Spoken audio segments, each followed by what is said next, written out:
बारिपदा स्थित महाराजा श्री रामचंद्र भंजदेव विश्वविद्यालय कंप्यूटर विज्ञान विभाग द्वारा साइबर सुरक्षा उपर एक 3 दिनिया जातीय कर्मशाला उद्घाटित हो जाइछि।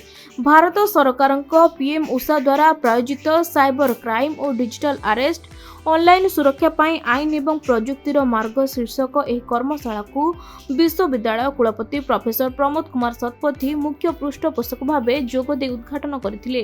प्रोफेसर शतपथी निज वक्तव्य एभली कार्यक्रम विश्वविद्यालय छात्र छात्री मानकु डिजिटल जुगर विभिन्न विपदर बर्तिबा पाई सचेतन करिवो और समाजर सबु वर्गर लोकंकु सचेतन करबाकू विश्वविद्यालय नेतृत्व नेबो बोली कहिथिले। आगामी दिन में साइबर सुरक्षा को पाठ्यक्रम अंतर्भुक्त करने को विश्वविद्यालय प्रतिबद्ध बोली से कहिथिले। चांदीपुर डीआरडी एवं आईटीआर अतिरिक्त निर्देशक डॉक्टर नीलाद्रि राय मुख्य अतिथि भाव में जोगदे निज अभिभाषण में साइबर क्राइम को आधुनिक समाजर सबुठारु बड़ विपद रूपे अभिहित करी आईन प्रजुक्ति और सचेतनतार संयोग द्वारा आमे याकु निर्माण करी एक निरापद डिजिटल भारत निर्माण करने को चेष्टित बोली कहिथिले। डिजिटल अरेस्ट भली नूतन धरणर क्राइम गुड़िकर विरुद्ध में सजग रहिबाकू से छात्र छात्री को आह्वान करथिले। विश्वविद्यालय स्नातकोत्तर परिषदर अध्यक्ष प्रोफेसर कमल लोचन बारिक एक कार्यक्रम छात्र छात्री मानकू साइबर सुरक्षा मौलिक ज्ञान देवा सह समानकर दक्षता वृद्धि करिबो बोली निज वक्तव्य कहिथिले।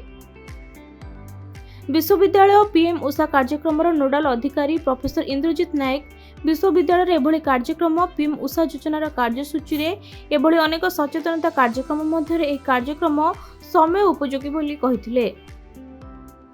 कार्यक्रम आवाहक तथा कंप्यूटर विज्ञान विभाग सहकारी प्रोफेसर डॉक्टर जन्मेंजय नायक स्वागत भाषण प्रदान करथिले और सह आवाहक सहकारी प्रोफेसर डॉक्टर शांतिस्वरूप बसा धन्यवाद अर्पण करथिले।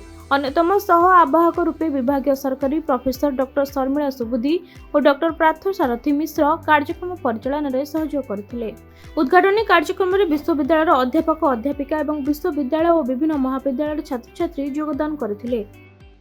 आज डिपार्टमेंट कंप्यूटर साइंस तत्वावधान में 3 दिनिया एक वर्कशॉप चली ना हो cyber crime and digital arrest. वर्तमान जुगरे साइबर क्राइम अपराध अति द्रुत गति बढ़ी चलती।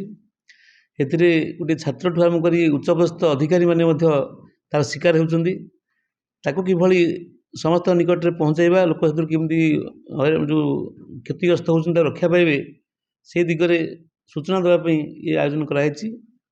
समस्ते प्राय उपकृत हेबे। जोग देइछन्ती पाखापाखि 280 रु अधिक संख्यक पार्टिसिपेंट रजिस्ट्रेशन करिसेंती से समस्त उपकृत हेबे।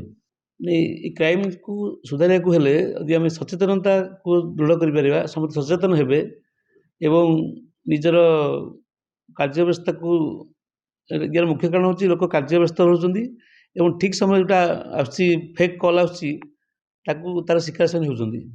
तो टिके चिंता करी धीरे स्थिर भाव में ध्यान देवे ताहले कि निराकरण हो पारिबो। सेति सचेतनता निहात दरकार। मयूरभंजर प्रदीप्त होतांक रिपोर्ट खबर ओडिशा।